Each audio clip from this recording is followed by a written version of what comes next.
Good morning, dear students. Here we are today with another topic, and the name of topic is difference between hard skills and soft skills. So जानते हैं hard skills क्या होते हैं? ऐसे skills जो हम directly instruction के through और उनको फॉलो करके तब करते हैं, और सॉफ्ट स्किल्स को जो हम अपने खुद के इंडिविजुअली अपने आप में अर्न करते हैं और फिर उन स्किल्स के जरिए अपने इंस्टीट्यूशन या ऑर्गेनाइजेशन को टीम वर्क के तौर पर उसको ग्रो करते हैं। तो सबसे पहले समझते हैं हार्ड स्किल क्या है। In a paramedical organisation like army and government, basically इस चीज का बेस्ट एग्जांपल है आपका आर्मी। आर्मी में आप देखते हैं चीफ ऑफ आर्मी एक इंस्ट्रक्शन को देगा, उसको सारी यूनिट को सभी को एज इट इज फॉलो करना पड़ेगा। गवर्नमेंट में सेंट्रल गवर्नमेंट से जो भी रूलिंग्स, जो भी ऑर्डर्स पास होंगे वो सभी को फॉलो करने पड़ेंगे। उसका जो फीडबैक जाता है या जो आप कह सकते हैं उसकी जो प्रोसेसिंग होनी चाहिए वो उतनी फास्ट नहीं होती है। यानी आप कह सकते हैं top to bottom order, instructions, command, control top to bottom चलता है, स्टेप बाय स्टेप जाता है, और उसका जो रिवर्सिबल रिएक्शन आना चाहिए वो उतना फास्ट नहीं होता है। ये हम कह सकते हैं हार्ड स्किल। लाइक ब्रिटिशर्स, अंग्रेज, उन्होंने रूलिंग की हमारे ऊपर, तो जो वहां से इंग्लैंड से जो भी प्रपोजल पास हुआ तो एज इट इज सारे के सारे स्टेप बाय स्टेप स्टेजेस में जाता गया और वैसे के वैसे फॉलोअप्स उसके होते चले गए। यानी किंग की रूलिंग, राजा की रूलिंग एंशिएंट टाइम में जो सिस्टम चला करता था उसमें जो ऑर्डर किंग की तरफ से पास हो गया वही एज इट इज उनके सबऑर्डिनेट्स, लीडर्स जो भी हैं उनके step by step top to bottom वो इंस्ट्रक्शंस को फॉलो करते हैं। सो आर्मी, गवर्नमेंट, रूलिंग, इन सभी में जो कम्युनिकेशन फिल्टर होता है largely from top to bottom, वही हम कहलाएंगे हार्ड स्किल्स। यानी हमें वही स्किल्स को यूज करने हैं जो हमें एज इट इज फॉलो करने को बोले। Upward movement of communication from bottom to top is slow and not effective in short run. तो थोड़े टाइम में अगर हमें कोई अपना फीडबैक देना है, लाइक इम्प्रूवमेंट करवाना है किसी चीज में, कुछ सजेशंस देने हैं, कुछ ओपिनियंस देने हैं कि भाई ये आपकी टॉप अथॉरिटी को इस तरीके से कुछ अमेंडमेंट्स करने हैं, तो वो इतना शॉर्ट रन में नहीं हो पाता है जितना होना चाहिए।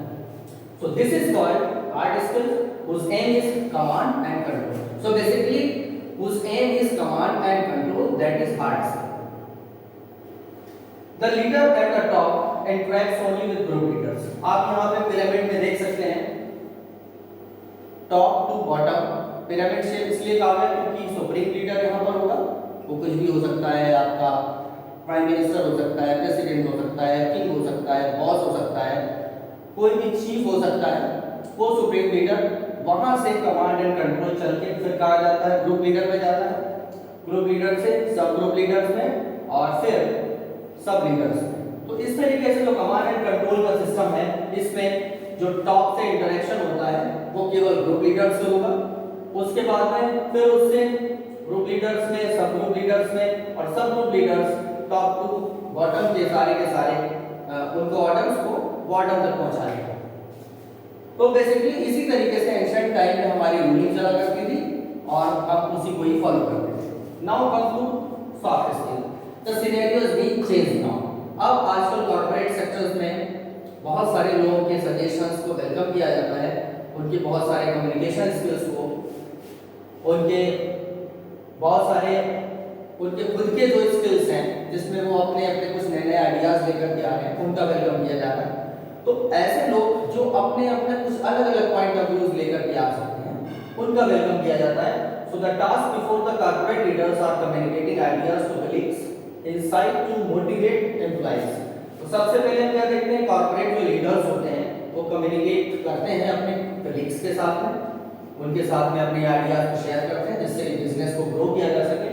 फिर टाइमली अगर उनके टारगेट पूरा नहीं हो पा रहा है तो मोटिवेशन भी करते हैं, अगर वो डेविएट हो गए हैं अपने मूड से, अपने टारगेट से। इसी तरीके से गवर्नमेंट, फाइनेंशियल इंस्टीट्यूट सभी के साथ में वो अपने बिजनेस को डील करने के लिए इस तरीके की प्रोसेस को अपनाते हैं to achieve their goals and encourage the people around them for experimentation and ability to learn from failure. और अगर वो किसी वे में अगर फेल भी हो जाते हैं तो उनको टाइमली उनके लिए तमाम तरीके की क्लासेस, मोटिवेशनल क्लासेस, बहुत सारे तरीके के ऐसे अमेंडमेंट्स भी किए जाते हैं जिससे कि वो अपने टारगेट को अचीव कर सकें। So these are called soft skills and are needed by any professional like banks हो, आपकी government organisations, hospitals, universities, stock exchange.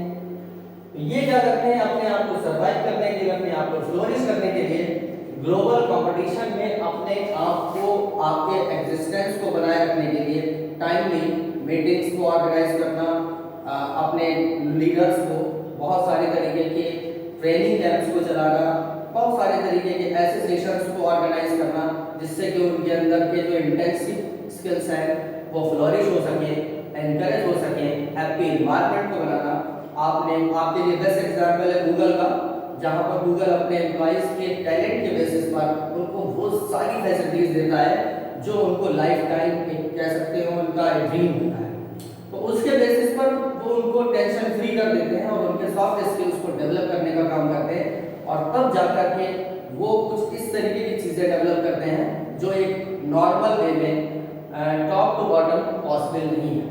यानी उन स्किल्स को डेवलप करवाना जो आपके अंदर है, लाइक कम्युनिकेशन की स्किल हो सकती है, आपका बॉडी लैंग्वेज हो सकती है, आपकी वैसी एबिलिटीज जिसमें आप चीज़ों को बेहतर तरीके से समझ पा रहे हैं, ह्यूमन साइकोलॉजी को बेहतर तरीके से समझ पा रहे हैं, ह्यूमन बिहेवियर को अच्छे तरीके से समझ पा रहे हैं, डिफरेंट सिचुएशन को हैंडल करने की आपके अंदर पावर है।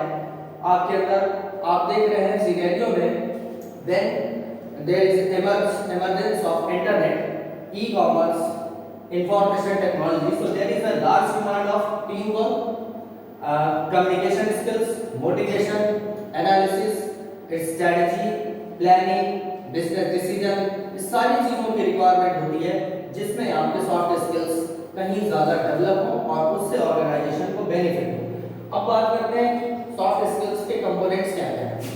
सबसे पहला है द एबिलिटी टू स्पीक, अपनी बात को कह पाना, and act in a manner, और इस ढंग से उसको कह पाना that leads to a climate of goal with the proper motivation in an organisation. किसी ऑर्गेनाइजेशन में प्रॉपर मोटिवेशन के साथ में अपने गोल को अचीव करने के लिए अपने दिल को बनाते हुए एक अच्छे से क्लाइमेट को क्रिएट करते हुए उस ढंग से अपने आप को शो ऑफ कर पाना, इस चीज की requirement. Second, the ability to understand that human beings have different motivation and different situation. इस चीज को भी देखना कि अगर कुछ डिफिकल्टीज आ जाती हैं, कुछ प्रॉब्लम्स आ जाती हैं, तो उनको कैसे कैसे फेस करना, इस तरीके के टास्क देना जिससे उसके अंदर की एबिलिटी एक्सपोज हो सके। अगर कुछ टेक्निकल चीजें सीखनी है उसके लिए तो उसके लिए टेक्निकल सेशंस रखे जा सकते हैं, एनालिसिस उसकी की जा सकती है उस प्रॉब्लम की, उसके लिए स्ट्रेटजी बनाई जा सकती है, उसके लिए प्लानिंग की जा सकती है, उसके लिए सब तमाम तरह के टीम वर्क ऑर्गेनाइज किया जा सकता है, कम्युनिकेशन स्किल को इम्प्रूव किया जा सकता है, बॉडी लैंग्वेज को इम्प्रूव किया जा सकता है। तो इस तरीके से उसको हम डेवलप कर सकते हैं। Now come to the third one, individual angularities and ability to use proper effectively and in responsible manner. Responsible ढंग से, प्रॉपर वे में, इफेक्टिव वे में आप अपनी एबिलिटी और अपनी एंगुलरिटीज को जिस वे में भी शो कर पाए और उस टारगेट को अचीव कर सके, यही है आपके सॉफ्ट स्किल्स। आई होप कि ये टॉपिक आपको क्लियर हुआ होगा। Thank you, have a nice day, bye.